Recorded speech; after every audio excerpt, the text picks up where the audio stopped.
All right, so we are officially recording. Again, thank you all for joining us. And our first session today, our first in the series, is just going to cover basic horse nutrition. So a lot of this may be review for some of you. For others, hopefully you will learn something about it. So again, any questions, type them in the chat box and we will address them. We'll have some Q&A at the end as well. So obviously nutrition starts with digestion and the digestive system. So digestion, simply put, is the process of mixing all the food with all of the digestive enzymes and juices to break it down into smaller molecules so that it can be absorbed by the intestine and taken to where it needs to go, whether it's to muscle, whether it's to blood or organs, so that those organs can have nourishment and be healthy.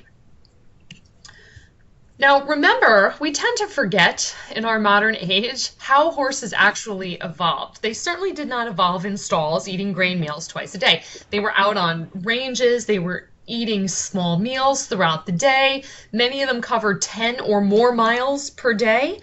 So if you're lucky enough to have wide open pasture space, maybe your horse gets close to that on a daily basis, but many of us don't. Today, again, some of us put our horses in stalls. We offer them hay. Maybe you have pasture, maybe you don't. And sometimes those horses receive 2 grain concentrate meals, which again is a little bit different than how horses evolved, but that's okay. Very general overview of the digestive system, right? Once the horse chews and swallows food, it obviously goes into the stomach. Digestive juices such as hydrochloric acid and pepsin begin to go to work on that food to break it down. Then it goes to the small intestine.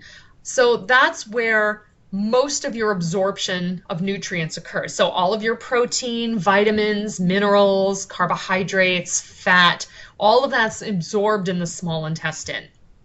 Now what's left over is typically the fiber portion of the diet. That moves on into the large intestine where the microbes in the hindgut start to break that down and work on that. Any excess water will be resorbed back into the body, and then of course waste elimination, and then we have stalls to clean. So that's definitely not a bad thing. So I love this drawing of a representation of the horse's digestive system. So one of the things I want you to take notice of, hopefully you can see my pointer there, is the stomach, sort of in the middle here. And note how small the stomach is compared to everything else. This is small intestine, this is part of the large colon, the cecum is on the right side. So this, obviously you're looking at the left side of the horse. So the horse, we always joke, their digestive system was designed by committee. Different parts that don't seem to go together, but somehow they do. So again, that stomach can hold anywhere from 8 to 19 quarts, depending on the size of the horse. Then you've got about 70 feet of small intestine. And then you've got another 10 to 12 feet of large colon, 4 feet on the cecum, and more for the rectum and waste elimination. So you've got a lot of stuff in there. And we'll talk a little more about this later, but one thing to notice is how this intestine, this is the large colon, how it turns on itself, right? It's actually twists and turns. So it's one of the reasons why horses are so prone to impaction colic. And we're going to talk about why water is important to that soon. So basically, we're going to go over the 6 classes of nutrients. And this is actually true for people too, not just horses. Starting with water, and we'll end up with a little bit of a discussion about the importance of fiber.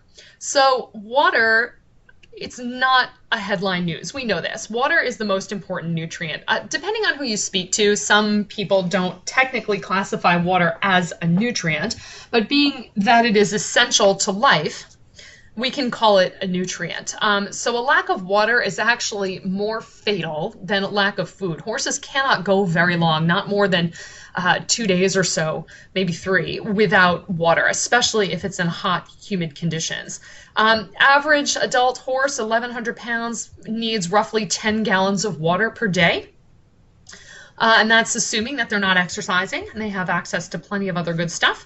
And of course, water does a lot of things. It's important for virtually every function in the body. Digestion, especially for keeping things moving, for regulating body temperature, also known as thermoregulation.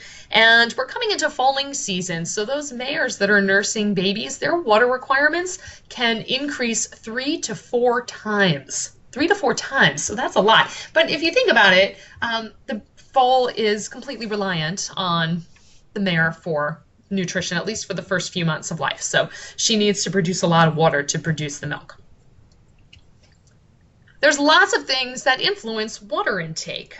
Diet is one. So this time of year, probably not a lot of pasture access, no matter where you are in the country, right? In winter, we're more reliant on hay. Hay is drier than fresh grass or pasture. So the more forage, the more hay you feed, the more water a horse needs to drink in order to keep everything moving. It also grain concentrates increase the water requirement. You want a horse to drink more, even though they may tend to drink less. So that's when we do things like offer electrolytes, maybe heated buckets to encourage them to drink more. Ambient temperature, if you're like most of us, it's been a little rough the past few weeks. It's been very, very cold. And these cold temperatures tend to discourage horses from drinking. They just tend to drink less versus when it's warmer, they naturally tend to drink more. So they will drink warm water if it's available. There's been one study done on this, and it was out of the University of Pennsylvania a few years ago. And the researchers found that if you offered a horse warmer water in the range of, I think it was about 45 degrees Fahrenheit to 60 degrees Fahrenheit, they would drink more water versus if they only had cold water. But if you gave them a choice between cold and warm, for some reason they drank more cold water. Is that universal? Who knows? It was just one study, but it never hurts to make sure that the horses have unfrozen buckets this time of year. That's just a little bit of an aside there, but I wanted to mention it. So from water, we know it's important. I wanted to move on to carbohydrates. So this is sort of one of the more complex issues when it comes to nutrients, but I don't think it really needs to be. So I tried to make it fairly simple. And you probably get a lot of questions, customers coming in saying, oh, my horse can't have carbohydrates, or I need low carbohydrates, or what is a carbohydrate? Most people know what it is. But essentially, carbohydrates are the main source of energy for a horse. True for people too. In fact, the brain is an obligate carbohydrate user. That's what it uses for energy. Carbohydrates originate from forage, from grain byproducts, and it yields about 4 calories per gram. So if you're looking at your nutrition label in the grocery store, you can make a little guess as to how many calories are coming from carbohydrates if you're interested in doing that sort of thing. So discussion gets a little bit confusing, but I tried to break it down again. So carbohydrate is really a broad term. Think of it as an umbrella term for things like sugar, starch, cellulose, structural, non-structural, things like that. So glucose, for example, is the simplest carbohydrate. It's one little molecule, and it's very easily absorbed. So you can build bigger molecules from that one little single sugar molecule. Starch is essentially several of those molecules joined together. It's really just a big sugar molecule. Sugar is sort of a generic name for the sweetness that we get, the sweet soluble carbohydrates. And by soluble, I mean, they dissolve in water, they're absorbed very quickly. So if you like pictures, and I like pictures, I gave you a little representation here. So don't worry about what all of these letters mean. But this is just an example of a glucose molecule, just one little molecule by itself. And if you link 2 of them together, then you get something called sucrose. So 2, still fairly simple. And it's when you start linking a bunch of them together that you get into the classification of starch. So they all come from similar building blocks, but how they're referred to basically depends on how big they are. I hope that makes sense. So how do we measure carbohydrates? Non-structural carbohydrate is a very common term. Most people, or a lot of people, are familiar with it. And if you look at a lot of the Buckeye feed tags, we actually put non-structural carbohydrate content on a number of our products. But what does that even mean? So non-structural carbohydrates is essentially a measure of all of those simple sugars and all of the starch that's in a product, whether it's a grain concentrate or a forage sample or whatever it is. It's basically the carbohydrates that are not fiber, non-structural, meaning not fibrous. Now, if you offer things like forage testing, you probably are familiar with ESC or ethanol soluble carbohydrates. And what that means, you're basically just filtering out the simple sugars. Ethanol is, of course, alcohol. You're only looking at those 1 and 2 molecule sugars. And it's pretty common for doing an analysis of a grain concentrate. Another way you can do it is water-soluble carbohydrates. So that's going to include your simple sugars plus something called fructans. So fructans are a concern, especially in spring grass, when grass is really growing like crazy. And it can cause some digestive upset if horses get too much too fast. And it's a little bit better when you're analyzing hay or pasture or another kind of forage. So if you're feeling, whoa, this is way too much alphabet soup, don't worry about it. I just wanted to present it so that you had at least an idea of some of these terms if you haven't seen them before. And if you ever come across them and you need help sorting them out, that is something that we can help you with, of course. So if you're still with me, we'll talk a little about carbohydrates and grains. So again, grains that we use in horse feed, corn, oats, barley, wheat, typically very high in carbohydrates. That's where a lot of the energy is coming from. The expression, the horse is feeling his oats today, meaning he's up, he's energetic. Natural forages, good quality, are actually generally fairly low in carbohydrates. And by low, I mean the low teens percentage-wise. Sometimes they're 8%, 12%. Again, in early spring when grasses are growing really crazy, in early fall, you tend to get another spike. Sometimes you'll see higher amounts of carbohydrates in growing grass. But again, typically forages are naturally fairly moderate in their low to moderate in their carbohydrate content. But again, you never know unless you have it analyzed. And if a customer comes into you about their hay, if they're worried about it, they can always soak that hay to eliminate carbohydrates. They just have to discard the water before they feed it.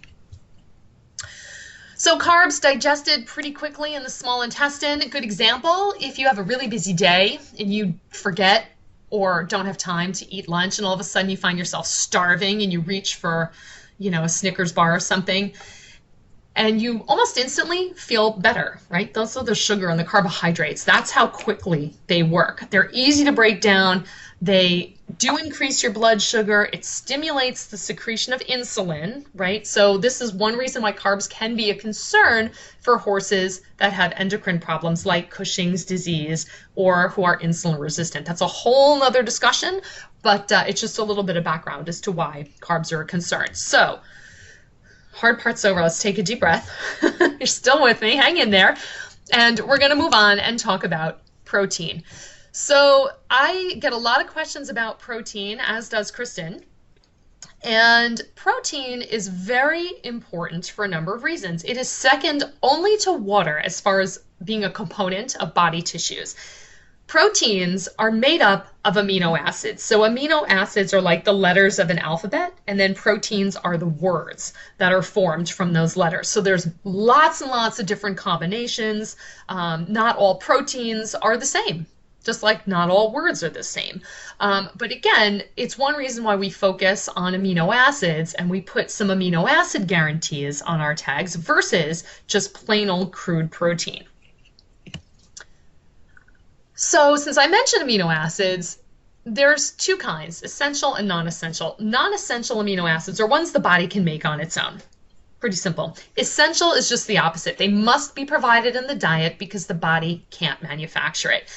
Typically, the three we focus on are lysine, methionine, and threonine. So say that 3 times fast, right? No, I'm just kidding. But lysine is what we call the first limiting amino acid, meaning when you run out of lysine, most of your additional protein turnover, your protein synthesis stops. Think of it as a fancy sports car, right? If you have this really high-end car and it's all tuned up and waxed and shiny and painted really nice, if you don't have gas in that car, you're not going anywhere, no matter what kind of engine is in it. So it's sort of, I like that analogy, because without lysine, you're not really going to go anywhere as far as protein is concerned. So it's very, very critical, as is as are the others, but especially lysine, methionine, and threonine. And it is extra critical for growth. Growing horses, foals, pregnant mares, any athletic horse. It's just important in general. Major sources of lysine are soybeans, canola, milk products. Alfalfa meal is a really rich source, as well as peas and pea protein. So soy and alfalfa are very common in horse feeds and horse diets, so that's one reason why you see it a lot, and one reason why soy is in virtually most horse feeds. It's inexpensive, and it's a really good quality protein. By quality protein, meaning it contains those essential amino acids. It has other amino acids too, but it definitely has a good profile of the ones that you need. As with everything, protein is digested primarily in the foregut, meaning the small intestine and a little bit in the stomach. The digestive enzymes come in directly from the pancreas. The stomach secretes acid and pepsin and starts to break them down. There are limits to the size of the molecule that the small intestine can absorb. Hence the reason some of those bigger proteins need to be broken down. Some are broken down all the way to their letters, all the way to the amino acids. Others can be absorbed as smaller versions of themselves being broken down. So that's why we have all those digestive enzymes. Amino acids are produced in some cases from fermentation in the hindgut, but the hindgut is not really designed to absorb them. So how much is actually getting absorbed from the hindgut, we don't even know. Research has not gotten that far yet.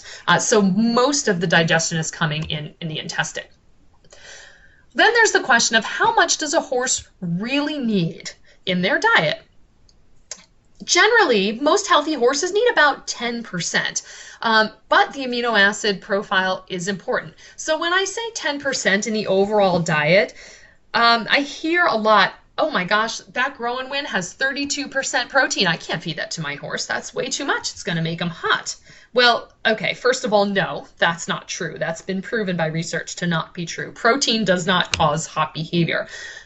Second of all, you're feeding that product in a very small amount. So you have to think about everything going into the diet: hay, grains, supplements. And then when you do the numbers, you can take a look and see, are you meeting the requirement? Are you way over? Are you way under?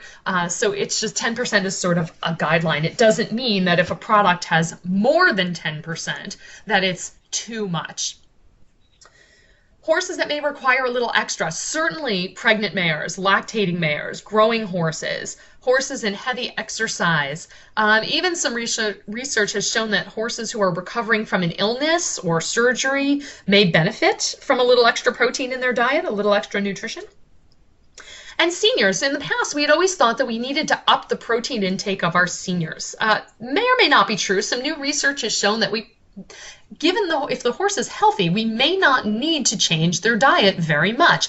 Just because a horse is 20 years old doesn't necessarily mean he has to be on a feed labeled senior. But again, it's going to depend on the horse, and if it makes the owner happy, then that's wonderful. But overall, the individual horse is the biggest consideration. So I could talk a long time about protein, but I want to cut it there and move on to just, again, a quick overview on protein sources.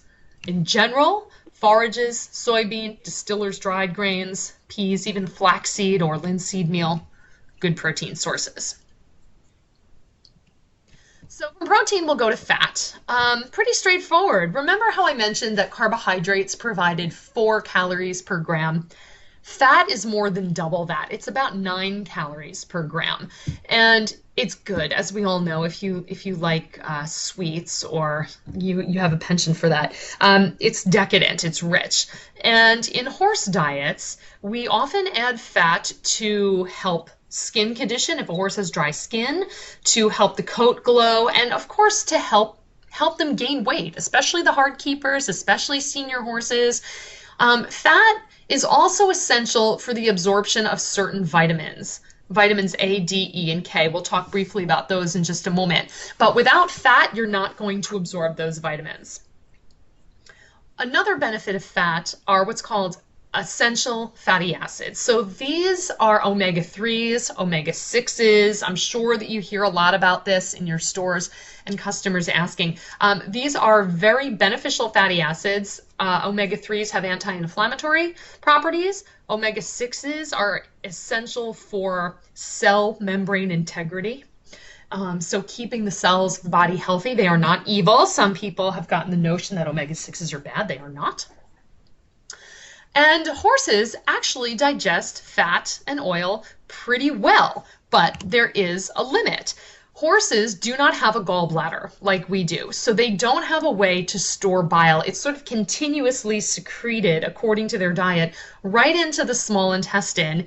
And again, so they can digest it and absorb it, but in moderation. So remember what I said about protein when we're talking about the total diet. Horses have an upper limit of about 20% in their total diet. And I hope you're not thinking, well, Nettie, you have a product called Ultimate Finish 100. It's 99% fat. How does that work? Again, you're feeding that on a very small scale. You're feeding ounces. And when you factor in and you balance the ration, what's going in on a product like that, or on Ultimate Finish 25, even at 25% fat, you're still if the diet is properly balanced, you're still well under that threshold of 20% in the entire diet. I have yet to see a horse come dangerously close to that, and I balance a lot of diets. So if you are feeding, what can happen is if you introduce fat too quickly, as with anything else, you can, of course, run the risk of digestive upset. The horse may not eat it if it's really greasy or really fatty. Some horses don't like it when you dump oil on top of their feed. Others don't care. You may notice some greasy stools. So if that's happening, one of two things. Either you've exceeded what they can handle digesting, or it's too much too fast. So again, typical sources of fat from Buckeye, we've got our Ultimate Finish 25, we've got the 40 and the 100 in the granular form, all have different feeding rates, different properties. One of the advantages of Ultimate Finish 25 is that we have added extra nutrients to it. There's a little extra protein in it, there are fiber sources, and the minerals are properly balanced in Ultimate Finish 25. If you're feeding a straight oil like vegetable oil or rice bran oil, there's nothing wrong with doing that. You're getting straight fat and nothing else. And again, it's a bit messy to clean up. Some horses, it doesn't matter. There are other grain. They absorb it and they eat it right up. Others leave it. So it's one of those things that has to be cleaned out of the feed bucket if the horses don't finish it. Whereas with a product like Ultimate Finish, they tend to eat it pretty readily and it's hard for them to sort it and leave it behind. Hey, Nettie. Yes. We have a question about bile. Okay. From Corey. He wants to know if bile tends to eat away at the thin membrane walls and produce ulcers in the horse. I don't believe so, no. I've never seen research or reports on that. Nope, you're more worried about hydrochloric acid coming from the stomach and potentially leaking into the small intestine and causing some erosion that way. But to my knowledge, bile has not been implicated in causing ulcers in horses. So you said hydrochloric acid? Mm-hmm. Yep. Okay, sorry. Yep, it's in your stomach too. Yeah. Well, I just like to justify any rumors I hear that I didn't think it was true. So. No. Nope. I have never. I don't know that it's ever been investigated, but to my knowledge, there are no reports of bile causing ulcers in horses. Yeah, it's just the way it was mentioned was the fact that when the horse is not eating, that there's still some type of acid or something being produced, Correct. Like almost like a pump, which I'm assuming that would be this then, the hydrochloric acid? Correct. And then that basically can cause problems for the stomach, and then a product like UGuard would actually just coats the stomach. I'm not sure 100%, but that's what was said to me. So I was just curious. Well, it's a good question. I actually have a whole talk on this. So horses, because I said at the beginning, remember that horses evolved eating all day long, right? Small meals. Mm-hmm. So their stomach secretes acid basically 24 hours a day. They never Correct. stop. Versus you and me, we tend to secrete stomach acid when we eat or, in anticipation of a meal. It's not a constant thing. So yes, if a horse is not eating or goes more than about 4 to 6 hours without anything in the stomach, there's still a lot of acid there. And that's when they're at higher risk for those ulcers developing, for that acid splashing up on the stomach and damaging the unprotected area of the stomach. So yes, acid is produced by, they're called proton pumps. They're the little cells in the stomach that produce them, and that's what the drug omeprazole is for humans. It's Nexium. For horses, it's UlcerGard or UlcerGard, or they're called proton pump inhibitors, so they sort of shut down some of that acid production. So that's how that works. Does that make sense? Yeah, no, perfectly. I love the in-depth analysis. That's the kind of questions I look for. Oh, good. I'm that crazy person, yes. Oh, no, nothing crazy about it. They're good questions, though. Good question about the bio. Thank you very much. You're welcome. So, on the discussion of fat, we'll move on to vitamins. And again, we're almost there. So I just have a few more slides on vitamins and minerals, and then any additional questions, we can wrap up and go have lunch. So vitamins are... You've heard of vitamins, right? You know what these are. They're actually present in very small amounts in most feedstuffs. We need them. We can't manufacture them on our own, with a few exceptions. And if we don't have enough, we can actually create a disease state or an illness state. So vitamins fall into two categories. They're either water soluble or they're fat soluble. And that's fairly self-explanatory. So water soluble vitamins they need water to dissolve and be absorbed. And those are vitamin C and vitamin B. This time of year with the flu going around, you're probably thinking, oh, I got to take my vitamin C, make sure you have enough. And there is efficacy to that. Vitamin C is very important to support the immune system. It's also a very powerful antioxidant, so for helping to repair cellular damage. And horses have a really cool ability that they can make their own in their liver. We as human beings cannot do that. We have to take in vitamin C, but the horse can actually make their own in their liver. Vitamin B, there are a number of B vitamins. B vitamins play a big role in energy, also in the immune system, and we get a lot of B vitamin production from the microbes in the hindgut. There's some question as to how much the horse is absorbing, but there typically isn't a huge requirement for B vitamins because of that, and they've been doing pretty well so far. So the jury's a little bit out on how much they're absorbing from their hindgut, but the microbes do produce B vitamins. We do tend to add things like thiamine and riboflavin into our feeds and our supplements. On the other side of the coin are your fat-soluble vitamins. The ADEK is the acronym, A, D, E, and K. Vitamin A has a big role in vision, especially night vision and immune health, and even reproduction. Now, one thing I want to mention also about fat-soluble vitamins, water we typically don't store. So if you have too much or you consume more than your body can absorb, it's just going to be washed away in the urine. Fat is the opposite. So if you consume high levels of a fat-soluble vitamin, your body can store fat.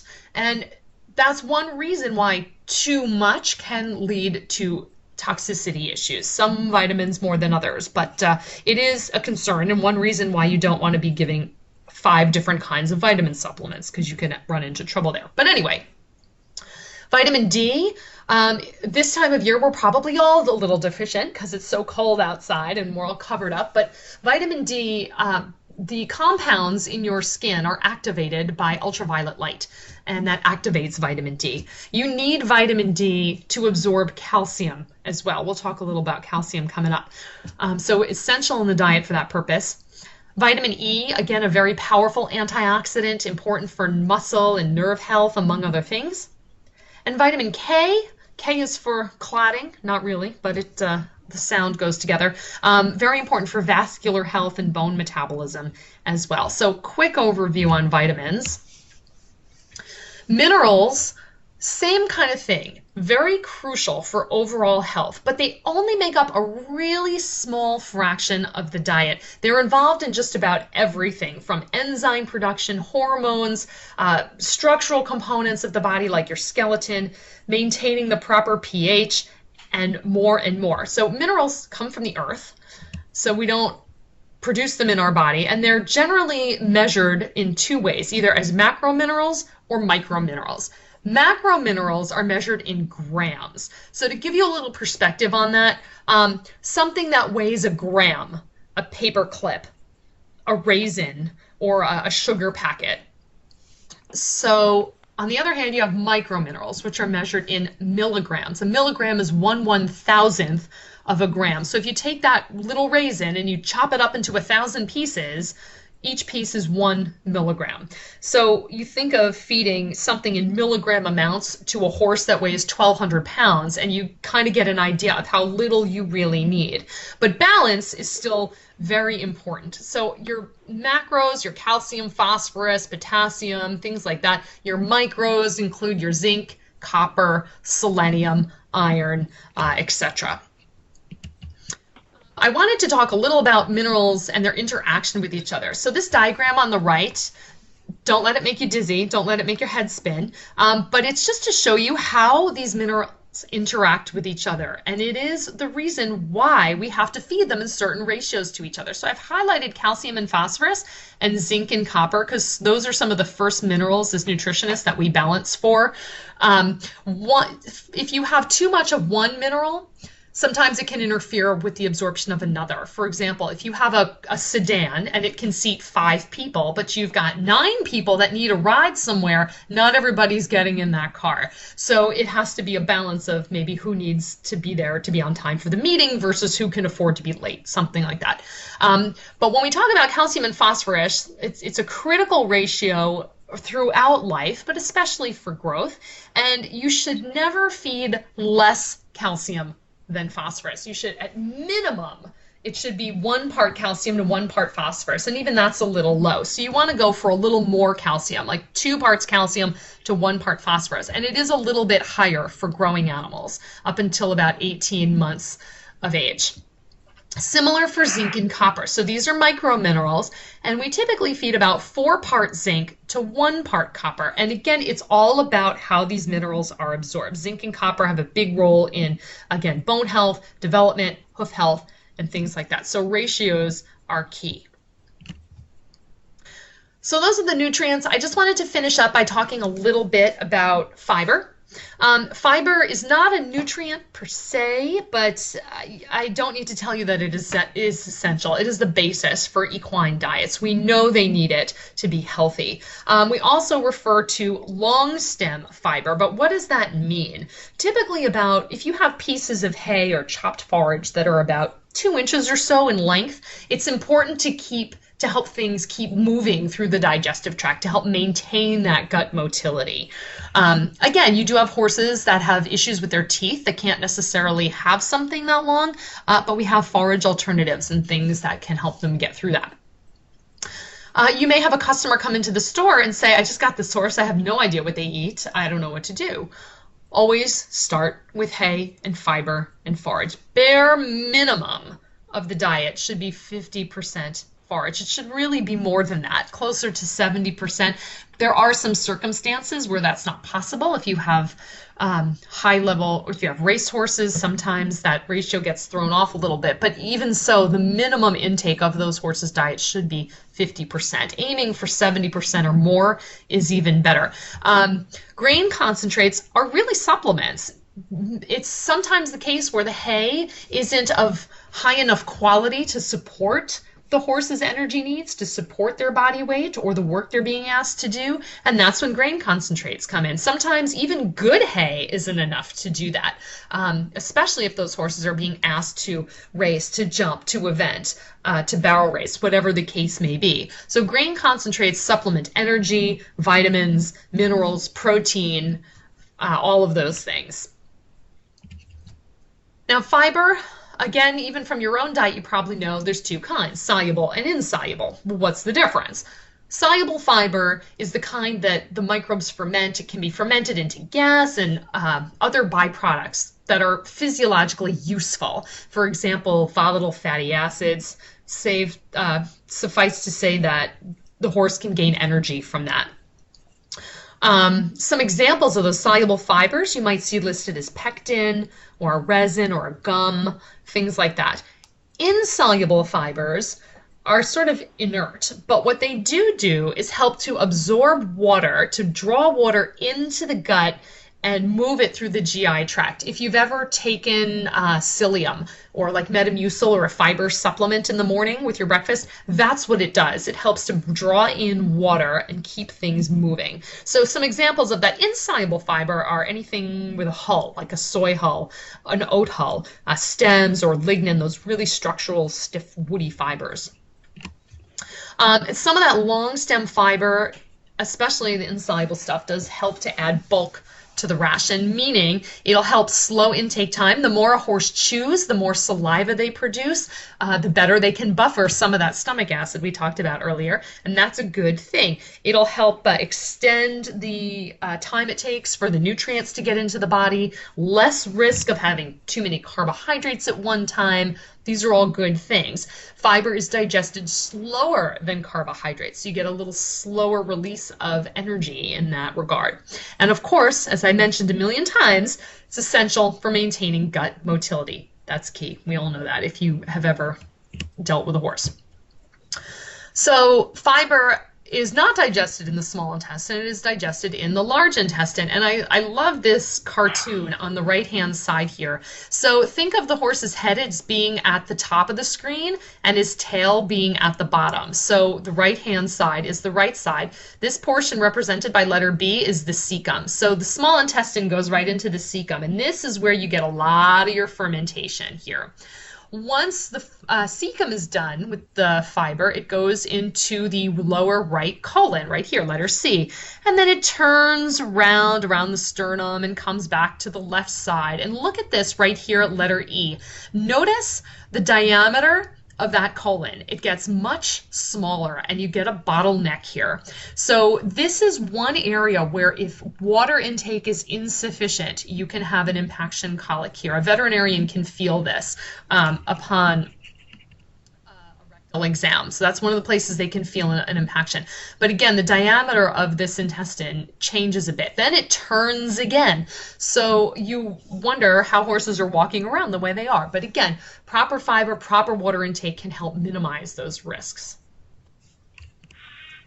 So again, when it comes to fiber, you and I ourselves can't actually digest it too well, but this is where the bacteria come in. So we really do rely on that microbiome in the hindgut to help the horses break down the fiber, to get nutrients out of it, and even to help them keep warm in the winter. It's why we increase the offering of hay when the weather gets really cold, because a byproduct of fermentation is, of course, heat. You also get, as I mentioned, those volatile fatty acids, and that fiber digestion can produce up to 70% of a horse's energy needs. 70%, it's pretty incredible. It's not always that high, but it is possible for them to go that high. And of course, as I mentioned earlier, some B vitamins. Main fiber sources, of course, pasture, hay, typical things we think of, but also if you look at ingredients in feed, you'll see things like beet pulp, soy hulls, oat hulls. We don't use peanut hulls at Buckeye, but they are an ingredient. They are a fiber ingredient as well. These are good things. I've had customers say to me, oh, well, oat hulls, it's just byproduct. It's just a garbage ingredient. No, it is absolutely not. It's really something that the microbes in the hindgut love. It's promoting a healthy hindgut environment. And when you have a healthy hindgut, you are more likely to have a healthy immune system and less digestive upset. So it's a good thing. So that is it. That's where I got you today. So in some quick summary, clean, fresh water, anywhere from 5 to 15 gallons a day just for maintenance for your average horse, more as temperature and work increases. Good quality protein contains essential amino acids, helping to maintain muscle growth, immune health, everything. Energy in the horse's diet coming primarily from carbohydrates and fat, the balance of which is going to depend on the individual horse and what their needs are.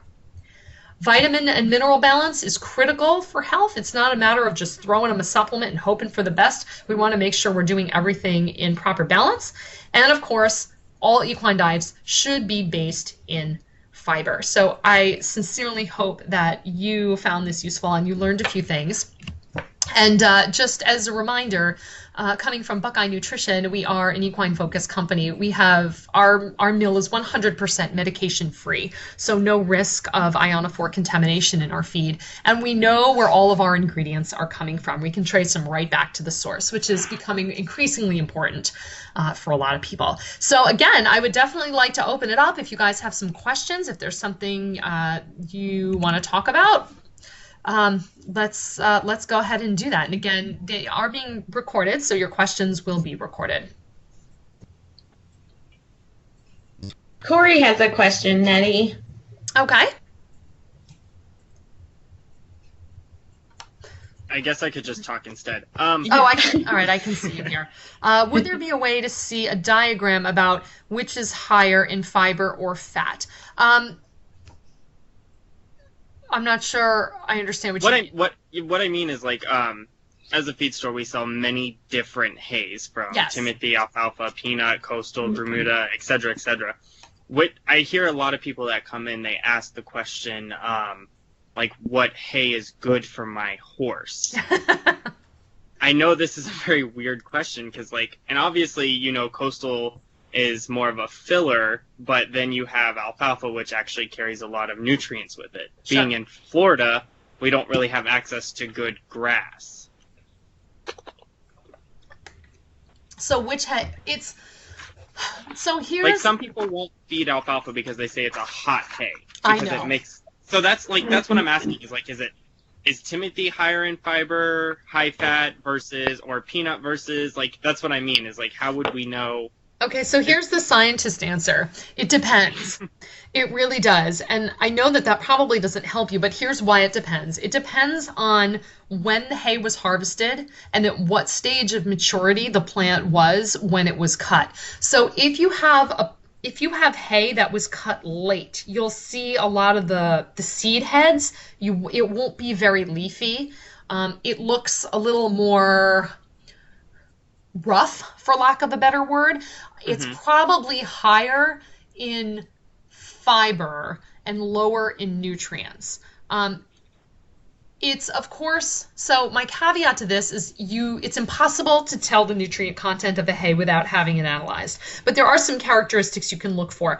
So on a Timothy hay, if you see a lot of those seed heads at the top, it's probably a little mature, meaning the fiber content is probably higher. If it's more leafy, if it's softer, it was probably cut earlier, and it probably has more nutrients, a little more protein, and a little less of that indigestible fiber content. Does that help at all? It does. Yeah, no, more than I would have thought. I just, like, I hear peanut is considered, I don't know, obviously, like you just said, you have to actually analyze the cutting itself. But they say peanut has, like, a higher fat content than alfalfa. The fat content, like, in forage is typically pretty low. Go ahead. I'm sorry. I would have to look that. I don't even know if Equi-Analytical has stats on that, or if NRC has stats on that. That would probably depend on how much of the actual grain is still with the hay when they harvest peanut. Yes. So if it's harvested with a lot of the peanuts still on the stem, I guess, then it would have a higher fat content. But in most cases, they are already harvested without the peanut, and it's just the fibrous parts that are left over, and so then it would not have. I mean, we're talking 1 to 2% fat content. Right. Yeah, it's low. It's low. That was my question. That basically is like, when a person comes in and asks what type of hay they should be on, how do I suggest? Because we offer all of it. I have all alfalfa, Timothy, peanut, Timothy Orchard, TNA. all of it. So it's Well, like, what do I suggest? I think there are a couple of questions you can ask, and it's a good question. You can ask if the horse is a performance horse, Hmm. they might benefit from something with a little more alfalfa in it. If the horse is at maintenance or is a pasture ornament, alfalfa is probably not necessary. A grass hay will be just fine, whether it's Timothy or some of the peanut. I believe there are some palatability issues with peanut hay. I don't know that all horses like it as much as some others, but again, that's the individual. If a horse has any kind of metabolic concern, insulin resistance or Cushing syndrome, I would steer away from alfalfa. Um, but in general, for a healthy horse, there's nothing wrong with adding it in. But if it's just an average horse hanging out, doing fine, healthy, a good quality grass or grass alfalfa mix should be fine. I Okay. only tend to steer away from alfalfa if the horse has, again, metabolic concerns, is naturally very up, um, or if there's some kind of other health concern. Like HYPP horses. Yes, thank you for mentioning that. I forgot that. Yep. Okay. Yeah, I just so really there's no downfall to using alfalfa if the horse is actually utilizing what comes with it. Right. It's not Okay. evil. Some people are afraid of it. It's not. I mean, if you go out to Arizona, for example, their hay Hmm. is almost glowing alfalfa, like glowing green, and that's what they feed, and their horses are fine. So it's just, I think in the Midwest and the East Coast, we're just a little bit more afraid of it for some reason. There are reasons to avoid it, but generally, if the horse is healthy and fine, it's not scary. Yeah, I get that question because like barrel racers come in and they're like, my horse is too hot on that. I don't want to feed alfalfa, and I'm like, oh, but it's probably helping. Yeah, well, yeah, it probably is. It probably is. But and then in some cases, they don't want to feed it to their horse. They're not going to feed it to their horse. But Exactly. No worries. Just No. just no, just but a it's a question great I question. had. It's a great question, and it doesn't necessarily have a definitive answer. But if you have a couple of guidelines as to what kind of work the horse does, what kind of condition they're in, you can at least sort of narrow down your choices a little bit. Awesome. Thank you. Sure. All right. I'm ready. Sorry, Nettie. Sorry, Nettie. I can't get my keypad to work. I'm sorry. Did somebody say you can't get your keypad to work? I can't get my keypad to work to send in my question. Oh, all right. Well, fire away. So could I just ask my question? Yeah, go ahead. Okay, so I'm doing a presentation for 4-H kids, so everything is really, really visual. I was thinking about using the 10 tank gallon of water and have them fill them with little pails that they have for shows, and then see how many pails it actually takes for them to get the proper amount of water. Okay. But then electrolytes, I know it's going to come into question by parents because we're adding electrolytes to the water when they sweat out the nutrients. But the difference between the 10 gallons of water and adding the electrolytes is the volume of water to help move everything from the front gut to the hind gut, then to be eliminated out of the body in proper absorption. That would be like the correct way of explaining it, or no? Okay. I'm trying. All right. I want to make sure I understand your question. Are you asking like why would you add electrolytes, or how do they work? Well, no, because some people will say that the horse doesn't need the 10 gallons of water because they've been adding electrolytes to Oh, okay. replenish after No. sweating out, right? They'll still But need the that. 10 gallons of water, No, they'll still need that basic amount of water just for maintenance, just for normal body function. Um, Typically, if we add electrolytes to the horse's diet, it's to replace what they lose in sweat, because horse sweat is really concentrated compared to, say, human sweat with electrolytes. So they will lose, salt, chloride, calcium for example, in their sweat. Electrolytes are designed to put those back. And because they are salty, they will encourage the horse to drink more water, which is a good thing, especially like in the winter if they're less likely to drink, or if it's summertime and you know you're going to a horse show tomorrow and it's going to be 90 degrees Fahrenheit and humid. You're going to want that horse to start the day off as hydrated as possible. So maybe you give them electrolytes the night before. So with electrolytes, they're designed to do two things. One, replace what's lost in sweat, and two, encourage the horse to drink more water so that they don't get dehydrated. Does that answer your question? I'm not sure that it does.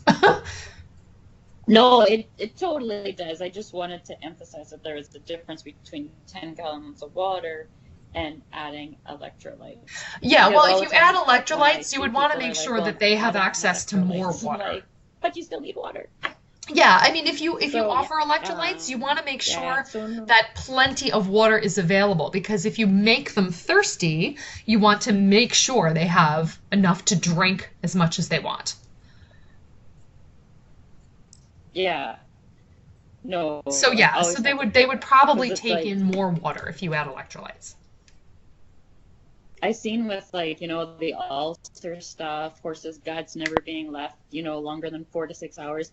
People are now offering slow feeders and hay, but their water pails are empty. So I'm like, I find it frustrating because when you mention it, it's like, well, I have electrolytes in it. No. So anyways, that's perfect. I just wanted to do a hands-on example for the kids so that's a great example. How much that is. And that answers my question. Okay, good. Thanks. Great.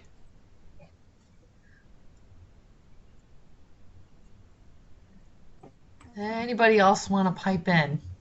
If you don't want to ask in front of the group, you can certainly contact me or Kristen or both of us anytime. And, we're happy to help you. If you have a customer ask you a question, you're just not sure the answer, we're happy to help you with that as well. Just let us know.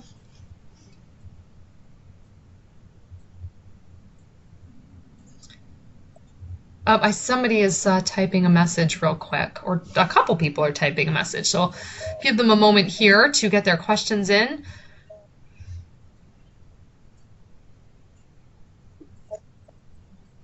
So again, I see many of you have found this helpful. I'm really glad that you found it helpful. I'm definitely grateful for your time.